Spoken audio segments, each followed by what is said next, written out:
José Moraleda Castro, R1 de anestesia y reanimación, y mi sesión va a ser sobre las peritonitis primaria, secundaria y terciaria y qué podemos mejorar sobre su manejo en nuestra unidad.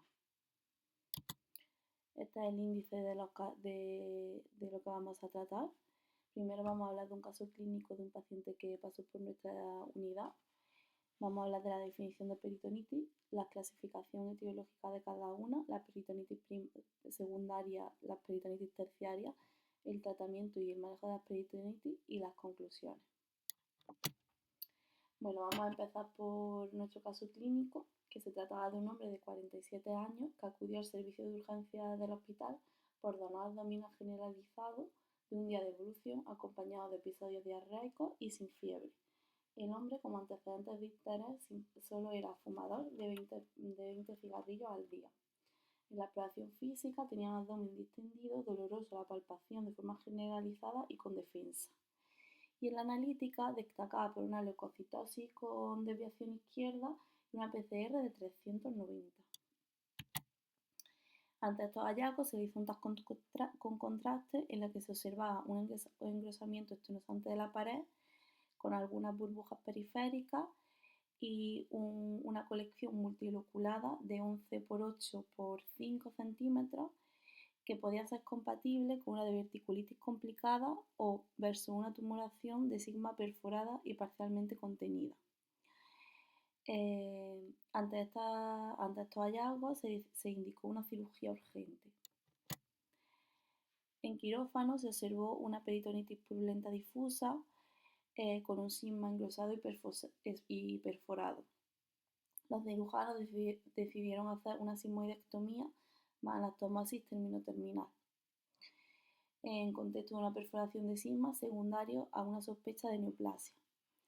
Y nosotros, por nuestra parte, el paciente no precisó de drogas vasoactivas en ningún momento de la intervención, se mantuvo estable en todo momento hemodinámicamente y decidimos empezar tratamiento empírico con meropenem. Se cursó toma de muestras del líquido peritoneal durante la cirugía, previo a poner la primera dosis de antibiótico. El paciente se trasladó a la REA y 24 horas por cirugía el paciente continuó estable hemodinámicamente, afebril, con diuresis espontánea conservada, un láctico de 1. Los restantes de fase aguda empezaron a disminuir, los leucocitos disminuyeron, la PCR disminuyó y siguió con su tratamiento con meropenem empírico. Y tras esto, pues se fue a la planta. En planta el paciente 3 días después siguió clínicamente con buena evolución, sin fiebre, comenzó a tolerar dieta oral, pero los restantes de fase aguda empezaron a no descender y mantenerse estables, incluso a hacer algún pico. Ante estos hallazgos analíticos se decidió realizar otro TAC urgente y se observó que había hallazgos compatibles con una deficiencia de sutura y con una formación de una colección intraabdominal. Ante esto, los cirujanos en planta mantuvieron el tratamiento con meropenem y no iniciaron ninguna actitud activa quirúrgica. Entonces, pues 7 días después de estos hallazgos, bueno, de estar en planta, o sea, 5 días después de estos hallazgos, el paciente pues continuaba evolucionando torpicadamente y los restantes de fase aguda pues continuaban elevados. Entonces ya decidieron hacer una interconsulta al servicio de infecciosas pidiendo ayuda, después del paciente estar 10 días con meropenem pero no haber hecho ninguna actitud quirúrgica o invasiva más. Ya el servicio de infecciosas decidió mirar el líquido peritoneal que hasta ese momento, que se había cogido intraoperatorio, que hasta ese momento nadie había recaído en mirar los resultados, y se vio que el paciente tenía una Escherichia coli fenotipo salvaje, es decir, sensible a todo. Y ante esto ya sí se decidió realizar un drenaje percutáneo guiado por eco para control del foco y ya se continuó con el meropenem. Después de controlar el foco por drenaje percutáneo, el paciente empezó a evolucionar mejor, empezaron otra vez a disminuir los restantes de fase aguda y se pudo ir de alta. Bueno, ante este caso vemos que se han cometido varios errores que vamos a comentar después de hablar de las peritonitis. Bueno, para empezar, la definición de peritonitis. Es la inflamación del peritoneo, que es la membrana arcerosa que recubre la cavidad abdominal y los órganos abdominales debido a una infección, un trauma o un irritante químico, como la bilis, los jugos pancreáticos o los jugos intestinales.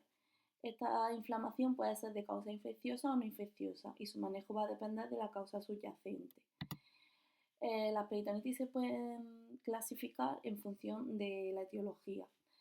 Está la peritonitis primaria, donde la infección del peritoneo no hay una fuente intraabdominal evidente y en esta se clasifica la PBE, que es la peritonitis bacteriana espontánea, que se debe a una translocación bacteriana en pacientes con ascitis, cirrosis y demás, cuyo manejo suele ser ceftriaxona más reposición de albúmina y el manejo de la causa subyacente que está produciendo esta ascitis y esta hipertensión portal. Otros tipos de peritonitis primaria son la tuberculosa, la debida a diálisis. Después la peritonitis secundaria y terciaria, que son las que nos vamos a centrar más en esta sesión porque son las que más frecuente vemos nosotros porque tienen un tratamiento quirúrgico.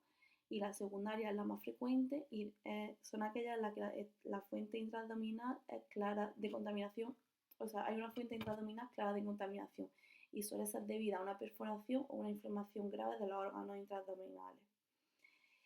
Y después está la segunda, la terciaria, que es una peritonitis persistente o recurrente después de un tratamiento adecuado de una peritonitis secundaria. Suele ocurrir en pacientes en estado crítico con inmunosupresión o fallo multiorgánico. La peritonitis secundaria, las causas más frecuentes suelen ser perforación de víscera hueca, como una úlcera perforada, una apendicitis complicada, infecciones intraabdominales como abscesos, pancreatitis necrotizantes, traumas abdominales penetrantes, isquemia mesentérica con necrosis intestinal. Para el diagnóstico nos guiamos por una serie de criterios clínicos como fiebre, dolor abdominal, reacción peritoneal, aumento de restantes de fase aguda. Se suele realizar una prueba de imagen que confirma el diagnóstico y ya es preciso coger un cultivo de muestra de líquido peritoneal que nos va a salir positivo. Para su tratamiento hay dos pilares fundamentales, que es el control quirúrgico del foco precoz y combinado con una antibioterápica empírica que debe pasar a dirigida en función de los cultivos lo antes posible. En el caso de esta peritonitis, la etiología más frecuente va a depender de las características de nuestro paciente, ya que el tracto digestivo es sin duda el mayor y más complejo ecosistema microbiano del cuerpo, donde se combinan desde microorganismos anaerobios como el bacteroide, el fusilibacterium, el clostridium, a microorganismos facultativos como las enterobacterias, la E. coli, la Klebsiella, cocos gram positivos, levaduras. Entonces, esta microbiota se puede ver afectada por factores externos e internos de nuestro paciente, como el estrés de la cirugía, la antibioterapia que ha recibido previamente, si ha estado o no hospitalizado. Por ello es necesario diferenciar el origen comunitario o nosocomial de la infección y la probabilidad de recuperar en mayor medida unos microorganismos u otros depende de la exposición de los pacientes a factores de riesgo. Es importante destacar que las peritonitis comunitarias que ocurren en pacientes sin factores de riesgo, los microorganismos más involucrados van a ser los bacilos gram negativos y los anaerobios, habiendo menos de un 10% de riesgo de pseudomonas, entre un 7 y un 8% de riesgo de que haya un aureus o menos de un 5% de que haya un aureus resistente a metilcinina. Esto es importante para guiar nuestra antibioterapia empírica y tener en cuenta pacientes que estos pacientes pues, no necesitarían cubrir estos microorganismos con antibióticos de amplio espectro. Después tenemos la peritonitis terciaria, en la que el diagnóstico se va a basar en fiebre y dolor abdominal persistente o recurrente después de un tratamiento adecuado de una peritonitis secundaria o tras una cirugía abdominal. Ante esto va a haber que repetir la prueba de imagen, que va a ser lo que nos dé el diagnóstico definitivo. Las causas suelen ser una deficiencia de sutura en pacientes inmunodeprimidos, pacientes con shock séptico o disfunción orgánica. Ya la etiología más frecuente, ya que se debe a una sobreinfección de la cavidad abdominal, donde habrá habido una sustitución de la flora sensible por otras multiresistentes por haber recibido antibióticos previos, ya va a haber más riesgo de flora de organismos multiresistentes como las pseudomonas, los bacilos gram negativos BLE, va a haber riesgo de cándida, de anaerobio. Y por supuesto el tratamiento, la base sigue siendo los mismos dos pilares fundamentales: el control del foco precoz y el ajustar el antibiótico empírico. Bueno, entonces ya como hemos hablado y he repetido antes, el tratamiento se basa en dos pilares fundamentales: el control del foco y una intervención quirúrgica lo antes posible para reducir el inocuo bacteriano y la antibioterapia. Es importante la toma de muestras previa a iniciar antibiótico y que esta toma de muestras se realice de forma adecuada, que debe ser aséptica en un contenedor estéril y que contenga contenedor para anaerobio. Debe ser por aspiración percutánea o durante la cirugía. No se debe usar turundas, ya que hay mucho riesgo de contaminación cruzada y si es posible, como he dicho antes, antes de iniciar el tratamiento antimicrobiano. No sirven las muestras tomadas de contenedores de drenaje no estériles. Ahora nos vamos a centrar a cómo elegir el antibiótico empírico más adecuado. Si estamos ante una peritonitis secundaria en un paciente sin factores de riesgo, a donde hay que dirigir nuestro antibiótico empírico es a bacilos gram negativos y anaerobios. Y para ello podemos usar diferentes pautas, que algunas van a ser más adecuadas que otras según el contexto. La que indica nuestra servicio de infecciosa, nuestra unidad infecciosa de este hospital y más adecuada en los contextos de flora que tenemos aquí en esta comunidad, en Almería, lo más adecuado es ceftriaxona 2 gramos por día más metronidazol 500 cada 8, que va a ir sobre todo dirigida a casos leves o moderados de origen comunitario, como puede ser una apendicitis no complicada, una diverticulitis en acceso, donde no hay sospecha de resistencia a antibióticas, ya que el paciente pues, no habrá tenido ingresos recientes, no habrá estado en UCI, no ha tomado antibióticos previos, un paciente que no tenga una inmunosupresión severa. Ese sería el contexto más adecuado. La limitación de esta pauta, que no cubre pseudomonas, pero es que si no tenemos riesgo de pseudomonas no tenemos por qué cubrirlo. Otra pauta adecuada, amoxiclav 1 gramo cada 8. Este va a ser también adecuado en contextos de peritonitis leve a moderada, como las que he dicho antes, y es muy buena pauta como alternativa ambulatoria, ya que se puede tomar vía oral. Las limitaciones que tampoco cubre pseudomonas ni BLE y que hay una mayor tasa de resistencia en enterobacterias comparado con ceftriaxona y metronidazol. Pero bueno, hay que hacer balance en los beneficios-riesgos y si el paciente se puede ir a su casa y necesitamos una pauta ambulatoria, pues eso sería adecuado también. Otra pauta puede ser pipertazo 4 gramos cada 8, que esta ya se debe usar en infecciones intraabdominales más graves, en las que se haya factores de riesgo de resistencia bacteriana, como puede ser hospitalización reciente o uso previo de antibióticos, inmunosupresión como neutropenias, trasplantes o riesgo de infecciones nosocomiales. El pipertazo sí cubre pseudomonas, por eso vamos a usarlo en contextos de infecciones nosocomiales. Y las limitaciones del pipertazo, que esta limitación es muy importante, es que no penetran accesos intraabdominales, por lo que si tenemos un acceso formado, no es un antibiótico adecuado, ya que no va a penetrar dentro y no va a servir.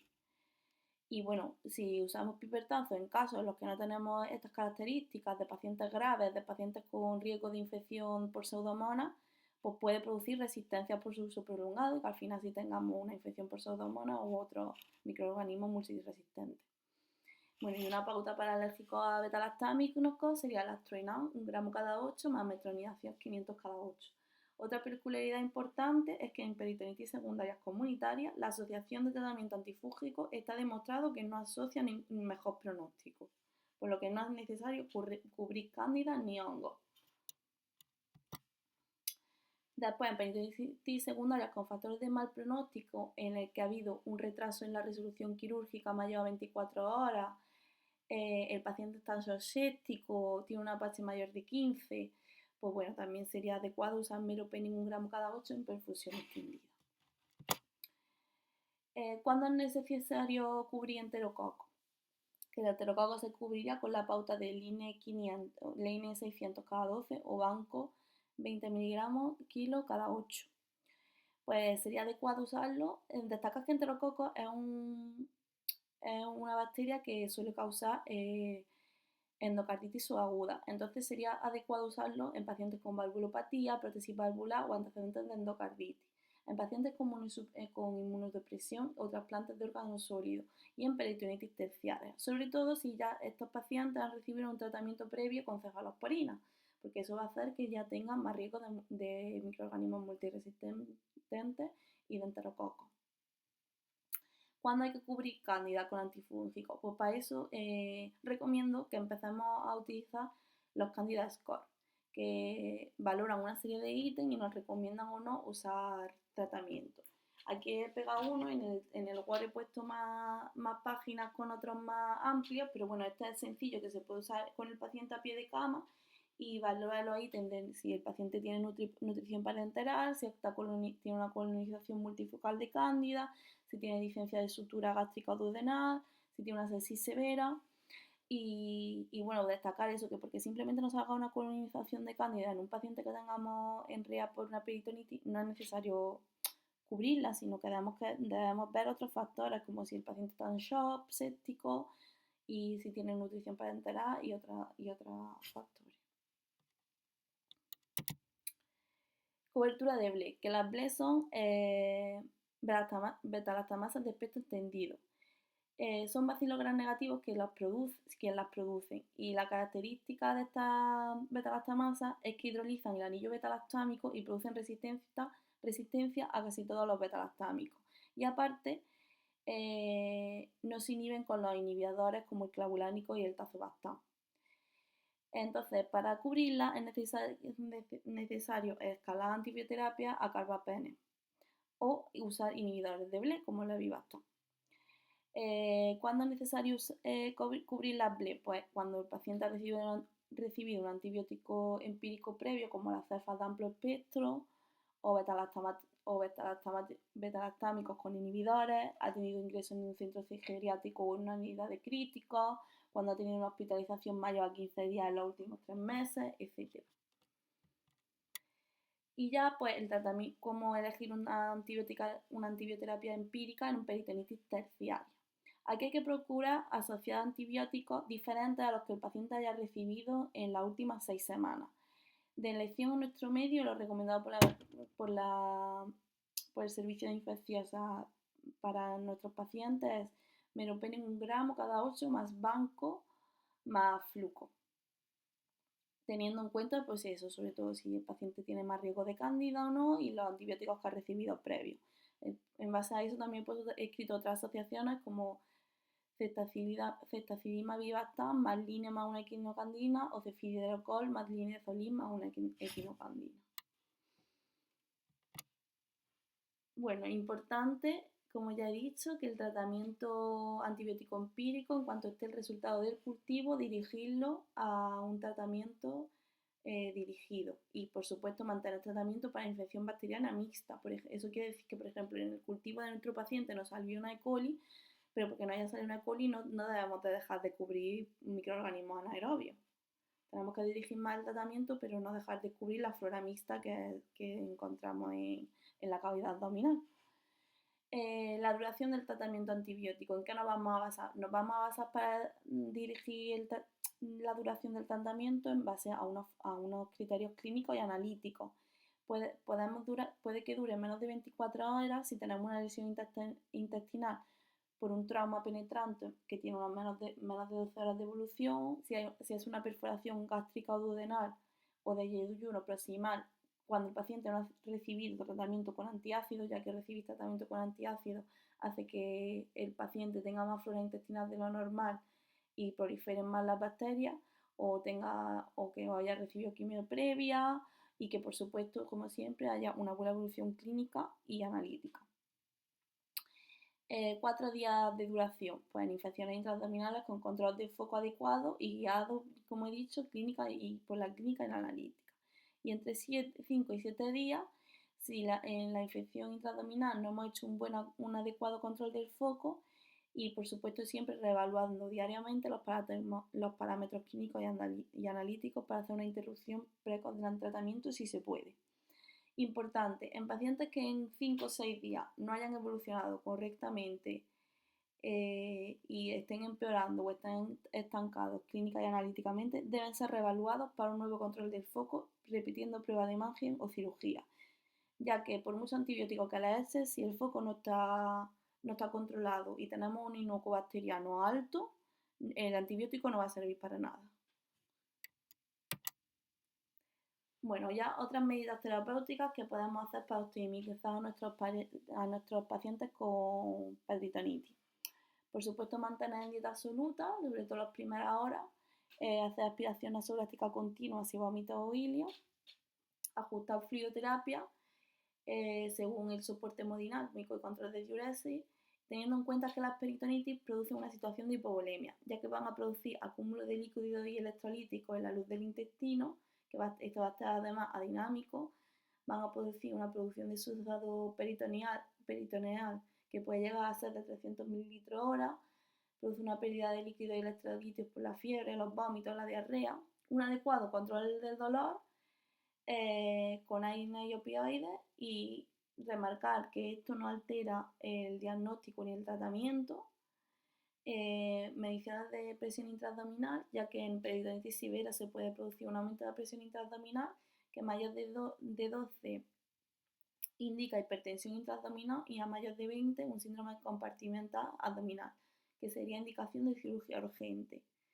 Y oxígeno suplementario para saturaciones mayores de 93, ya que el dolor, la presión intraabdominal elevada van a reducir la movilidad del diafragma, que van a producir la formación de telestasia y un compromiso respiratorio. Y ya para concluir, pues un poco recapitulando todo de lo que hemos hablado, destacar pues, que en las peritonitis es importante el control quirúrgico precoz del foco, el tratamiento antibiótico precoz, a ser posible, pues recogida de la muestra, que las muestras se deben tomar en condiciones de asepsia y con contenedor de anaerobio. La cobertura antibiótica empírica debe ir dirigida a una flora polimicrobiana. Si existen datos de gravedad, como el retraso del tratamiento, shock séptico, si es adecuado ampliar el espectro antibiótico, y por supuesto siempre hacerlo en base a las características clínicas y los antibióticos previos que ha recibido nuestro paciente, valorar la antibioterapia previa y bueno, ajustar la duración del tratamiento antibiótico en función de la respuesta clínica y los marcadores de inflamación. Y ante toda peritonitis que está teniendo una evolución tórpida, lo más adecuado es volver a hacer un control del foco. Y bueno, por supuesto, ante pacientes tan complejos como tenemos nosotros, siempre si tenemos dudas, consultar al PROA. Esta es la bibliografía que he usado para mi sesión y muchas gracias.